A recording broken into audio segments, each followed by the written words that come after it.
Wow মাশাআল্লাহ guys দেখেন কি। হ্যালো এভরিওয়ান, আসসালামু আলাইকুম, শুভ সকাল। তো সকাল সকাল চলে আসছি ছাদ বাগানে। এই দেখেন কত সুন্দর শাক হয়েছে, এগুলো হারভেস্ট করার জন্য। তো আজকে কিন্তু অনেক শাক হারভেস্ট করব, মানে খেয়ে শেষ করতে পারতেছি না, এত এত মানে শাক হচ্ছে বাগানে। কি যে সুন্দর হয়েছে আমার ছাদ বাগানে কলমি শাকগুলো, দেখাই তো এক নজরে দেখেন। মানে দুইটা ড্রামে আমি শাক লাগাইছি, শেষ করতে পারতেছি না, এই পরিমাণে হয়েছে। মাশাআল্লাহ দেখেন এই পর্যন্ত, মাশাআল্লাহ অনেক হয়েছে। তো তো আলহামদুলিল্লাহ আমার ছাদ বাগানে যাই লাগাই না কেন খুব ভালো হয়। দেখেন বাম্পার ফলন, এক একটা কলমি শাকের ডগা কি সুন্দর হচ্ছে দেখেন, মাশাআল্লাহ। দেখেন কি যে শাক হয়েছে, মনে হয় কাঁচাই খেয়ে ফেলি, এত সুন্দর শাক হয়েছে মাশাআল্লাহ। আমার ছাদ বাগানে যাই লাগাই না কেন বাম্পার ফলন হয়, দেখেন তার প্রমাণ এই যে একেবারে ভরে গেছে। কলমি শাকগুলা দুইবার কাটিং করে খেয়েছি, তারপর দেখেন কি অবস্থা, একেবারে কলমি শাকে ভরে গেছে। এই কলমি শাক একবার লাগাইলে বারবার কেটে খাওয়া যায়।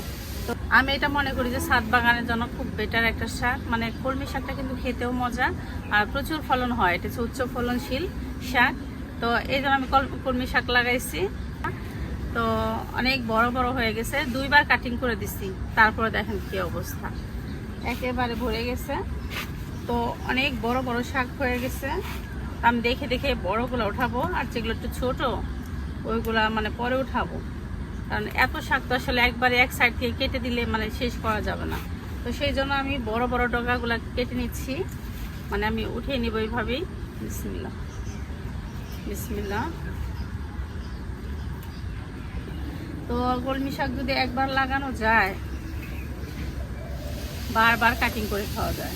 নিচ্ছি মানে বড় বড় মোটা মোটা ডগাগুলো উঠিয়ে নিচ্ছি।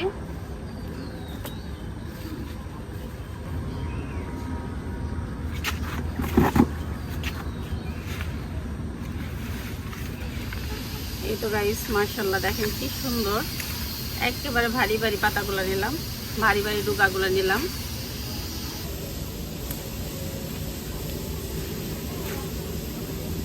এই যে গাইস দেখেন মাশাআল্লাহ অনেক শাক খাচ্ছি, দেখেন মোটা ডগাগুলো নিচ্ছি,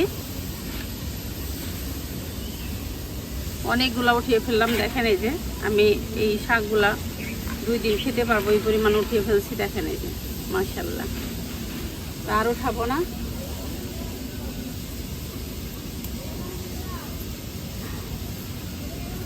এই তো গাইস দেখেন অনেকগুলা শাক হারভেস্ট করে ফেললাম, এই যে মাশাআল্লাহ অনেকগুলা শাক হারভেস্ট করে ফেললাম। তো 2 দিন চলে যাবে আমার। আর দেখেন এই যে কলমি শাকগুলো একটু পাতলা করে দিলাম, এগুলো আবার আরো ঘন হয়ে যাবে এবং অনেক ভারী ভারী পাতা হবে। এই তো গাইস দেখেন চিচিঙ্গা একেবারে ভরে গেছে, সবজির মাচা চিচিঙ্গায় ভরে গেছে। এই দেখেন মাশাআল্লাহ, বলেন মাশাআল্লাহ। দেখেন কি যে সুন্দর হয়েছে। আজকে চিচিঙ্গা হারভেস্ট করব। এই দেখেন পুরো মাচাতে শুধু চিচিঙ্গা, দেখছেন কি পরিমাণ হয়েছে মাশাআল্লাহ। চিচিঙ্গা ধুন্দুলে ভরে গেছে। তো এখন আমি এগুলো হারভেস্ট করব।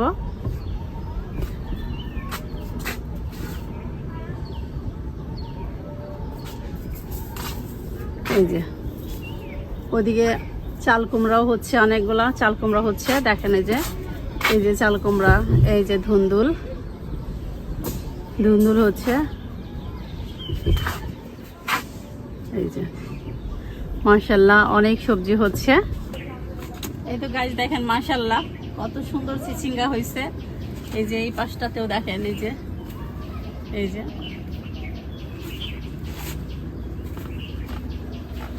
কেটে নেই, বেছে বেছে বড়গুলো উঠাবো। এই যে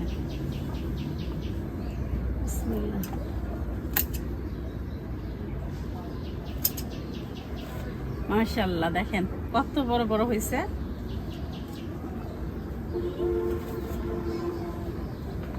এই যে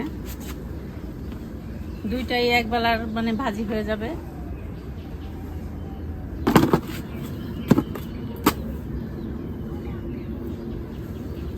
এই তো গাইস দেখেন এই যে চিচিঙ্গা কি বড় বড় হয়ে আছে। বিসমিল্লাহ। এটা একটু কচি আছে।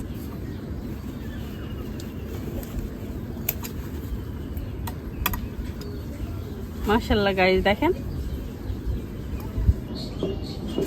মাশাআল্লাহ গাইস দেখেন কি পরিমাণ হয়েছে।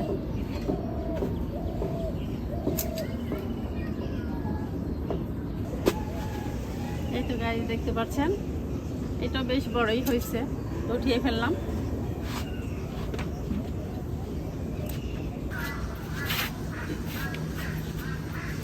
মাশাআল্লাহ গাইস দেখেন, মাশাআল্লাহ কি যে সুন্দর হয়েছে চিচিঙ্গা গুলা।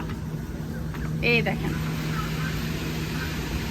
অনেক সুন্দর। এই যে অনেকগুলা চিচিঙ্গা হারভেস্ট করে ফেললাম সকাল সকাল। তো সকালবেলা এই ভাজি করে, চিচিঙ্গা ভাজি করে রুটি দিয়ে খাবো, সেজন্য সকালবেলা হারভেস্ট করতে আসছি। এদিকে রোদ উঠে গেছে, এখন বাসায় চলে যাব। তো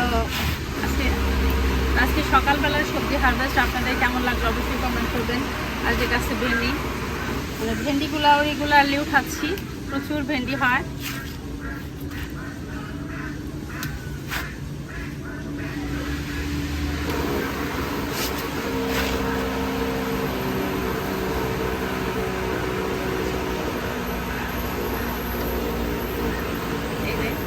এই যে আমার সকালবেলা সবজি হারভেস্ট দেখলাম, তো অনেকগুলো চিচিঙ্গা হারভেস্ট করে ফেললাম।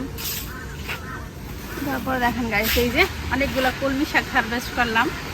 এই তো ছিল আমার আজকে সকালবেলার সবজি হারভেস্ট। তো রেগুলারই সবজি হারভেস্ট করি, তো অনেক সবজি হারভেস্ট করি আমি আমার বাগান থেকে, তো খুবই ভালো লাগে।